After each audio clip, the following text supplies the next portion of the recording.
Thank you for tuning in to the best parenting show on the internet, Post Daily Dose. It's the Post. It's the Post.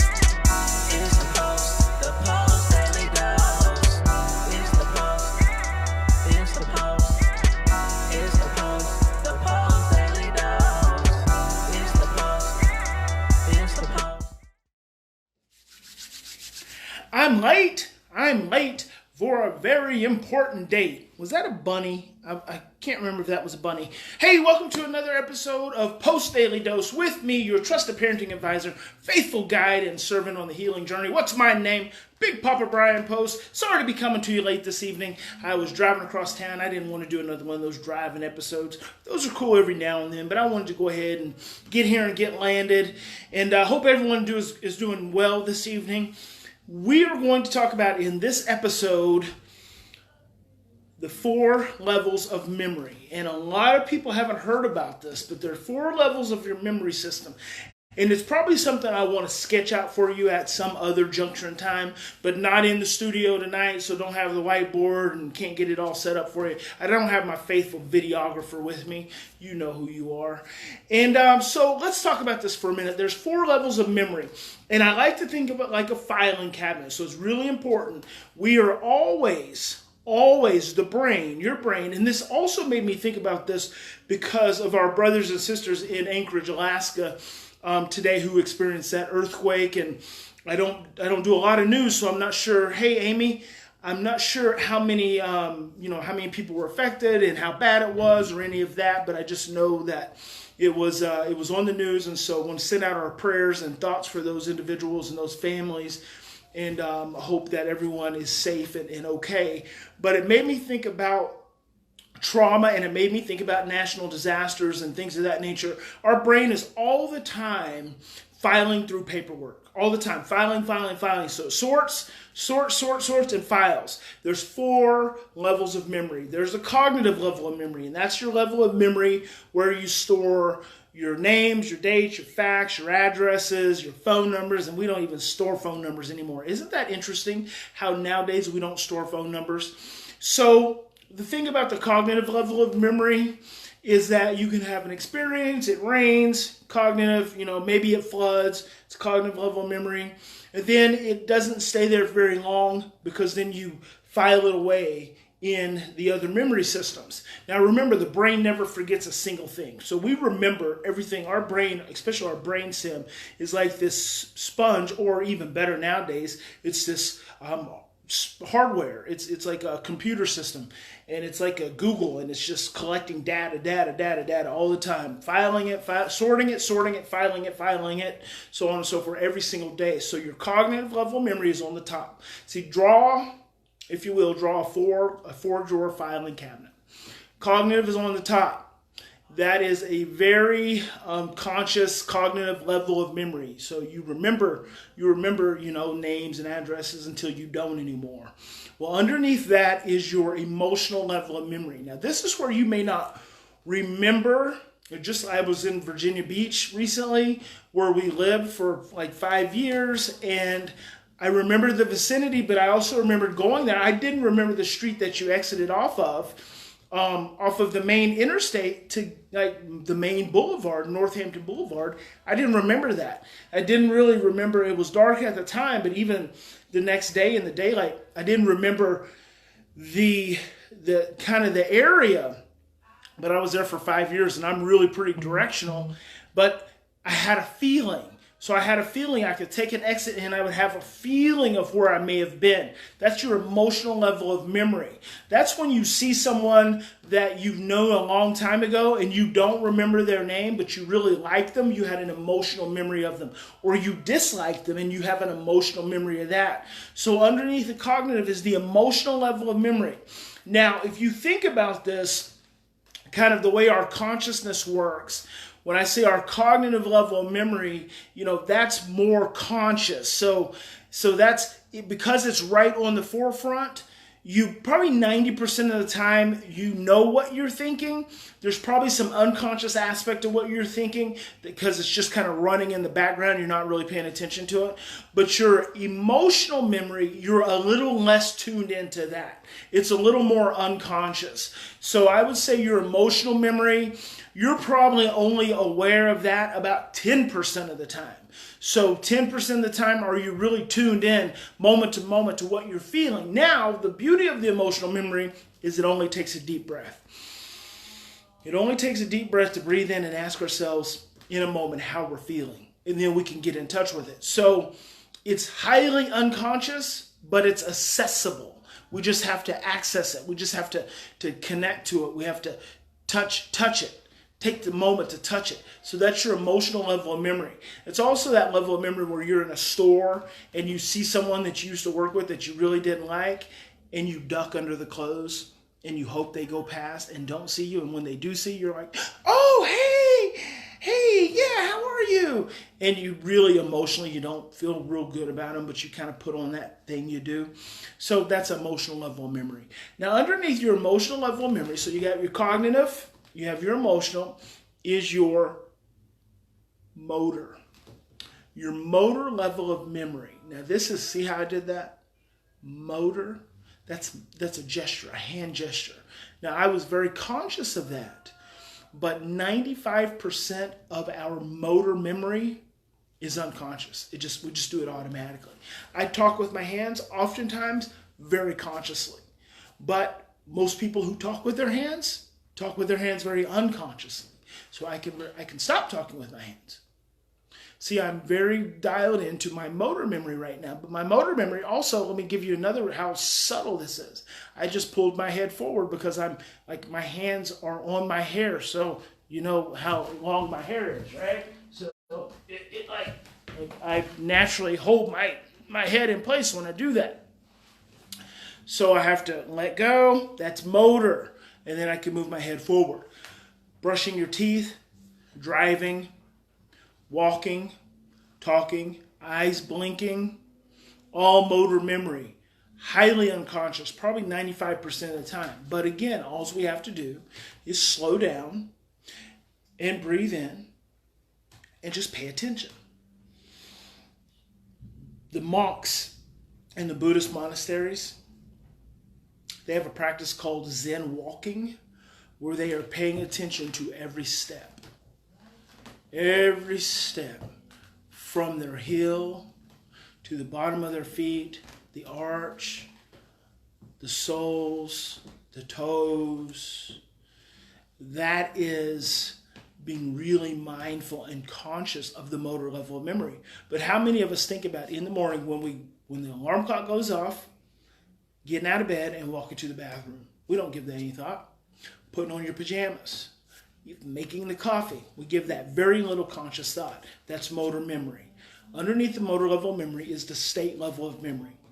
The state level of memory is the big deal. Now remember, we're always sorting, filing, sorting, filing. The state level of memory is the big deal. The state level of memory is where your personality traits are stored. Remember that. That's very important. So, when you were shortly after conception, when you were like this big, that little dot on the top of that little spine is your brain stem. And that brain stem is like starting at that age, just taking in everything it possibly can. Taking it in, storing it at the brain stem. This is very unconscious. Your brain stem, your state level of memory is very unconscious. But here's the significance. All of the really painful experiences you've ever had get stored at the state level of memory. That's where it gets really tricky. All trauma gets stored at the state level of memory. Really fearful experiences get stored at the state level of memory. The problem with that, with those experiences getting stored at the state level of memory, is they get intertwined with your personality traits. So Bruce Perry says states become traits of your personality. So when you've had a trauma experience, a severely painful experience, it gets stored in the same level of memory as your personality. Now, anytime your amygdala, and you hear me talking about your amygdala all the time, anytime your amygdala, your fear receptor in your brain turns on, releases cortisol, it stirs the brainstem. It activates the brainstem, and all of those personality traits get activated. That's why sometimes you're driving along and you break out in a hot sweat, and you don't really know why. Well, your brain picked up, your eyes picked up, your nose may have picked up, your ears may have picked up any sensory pathway that may have triggered that old memory that's in your brainstem, that's in your state level of memory. But because you're not conscious of it, because the state level of memory is almost 99% unconscious, we are not dialed into this level of memory. We can, by paying attention. That's the essence of mindfulness. The essence of mindfulness is paying attention to those thoughts and those feelings and those actions, right? That gives us access to the state level of memory. So it just gets so much more intense than that. It's just so much more in depth than that, just moment to moment. But it's really important, especially when it comes to parenting your children. When your children are stressed, their state level is activated. Not only are their personality traits activated, but any painful experience they've gone through is activated. That's why stress becomes such a big deal. That's why it may look like they're stressed out about not getting, the ice cream that they want, or they may be stressed out about not getting watch the television that they want. But what happens is it stirs up everything at the state level of memory. Jennifer asked, do psychotropic medications affect any level of memory? A lot of foster children I've cared for or prescribed them. They do not. So medication doesn't affect the memory. What it does is it affects the chemicals in the brain that are byproducts of our memory system. So our memories create these chemical reactions that then create this reality for us. So the role of the medication when they're prescribed to children is so this is really my challenge with medication. And if you haven't watched my Facebook Live session, my extended session on differential diagnosis, I also talk about medication.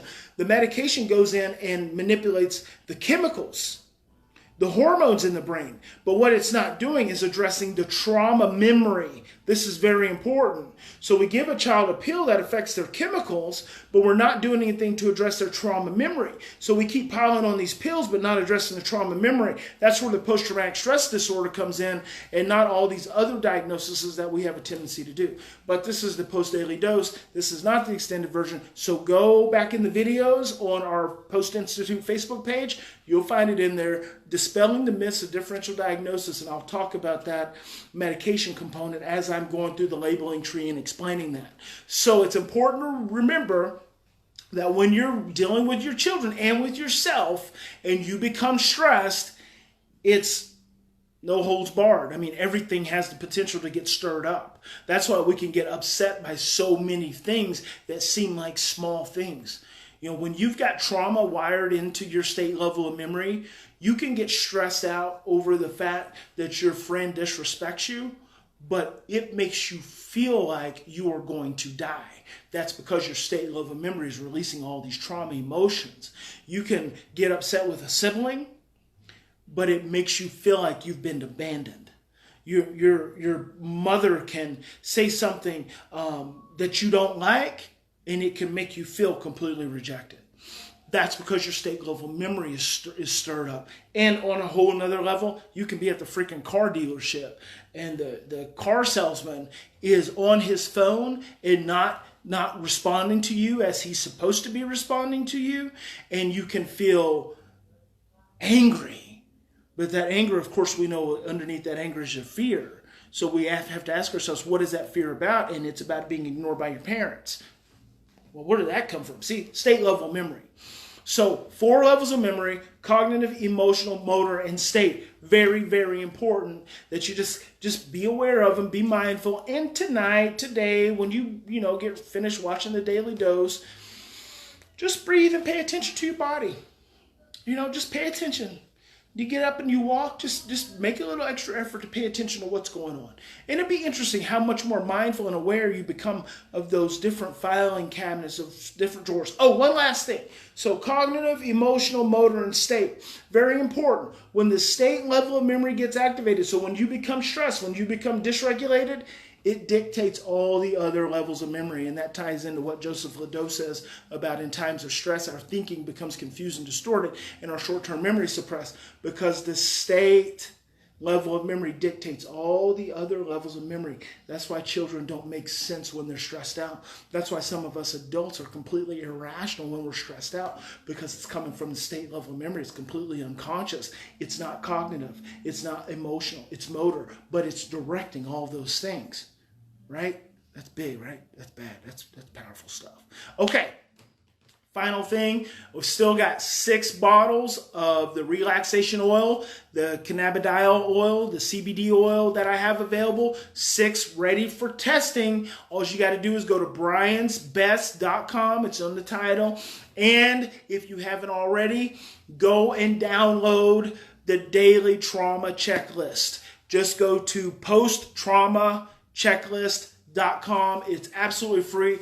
Download it. Read it. I actually condensed it, got it all on one page, just like I was talking about last night.